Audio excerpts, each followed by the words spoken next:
Hello mga kapusa! So today, ipapakita ko sa inyo kung paano ako magbigay ng vitamins na liquid or ng medicines na liquid. Kasi alam naman natin na meron tayong mga kittens, cats na ang hirap pa inumin, lalo na kapag alam nilang maasim or kakaiba yung lasa nung iniinom nila, lalo na liquid, lasang-lasa nila yan.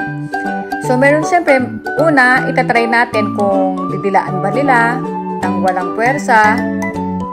Pero syempre ayaw niya, di ba? Kasi nga, medyo maasim yan dahil multivitamin siya. But anyway, ipapakita ko sa inyo, hinahawakan ko siya sa nape ng medyo strong para hindi pumalag.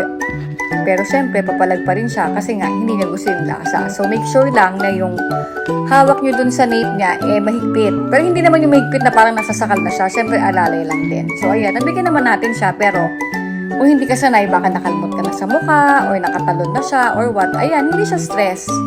Kasi sobrang bilis lang. But, syempre, ipapakita ko din sa inyo, yung isang kapatid niya, kung paano ko bigyan. Kasi iba-iba sila ng ugali.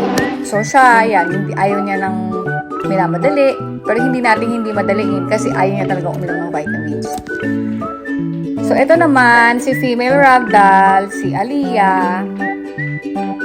Ayan, bibigyan natin siya ng vitamins.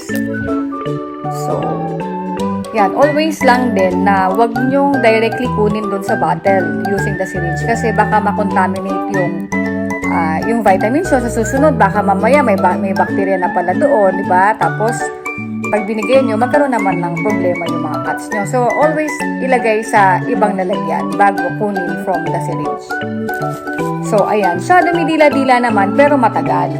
Kasi iba-iba talaga sila ng ugali So, para mabilis tayo, ayan, eto lang ha, hindi yan masakit at hindi rin siya stressful for them. Actually, nakakatulong yan para sa inyo at sa kanila din na mapabilis yung ginagawa natin at hindi sila ma-stress. Kasi diba yung mga nanay na cat is ganyan din nila bitbitin yung mga anak nila. So, ayan, ang bilis lang, diba? So, ayun lang, always sa nape ang hawak. So, thank you guys. Goodbye. Blah, blah, blah.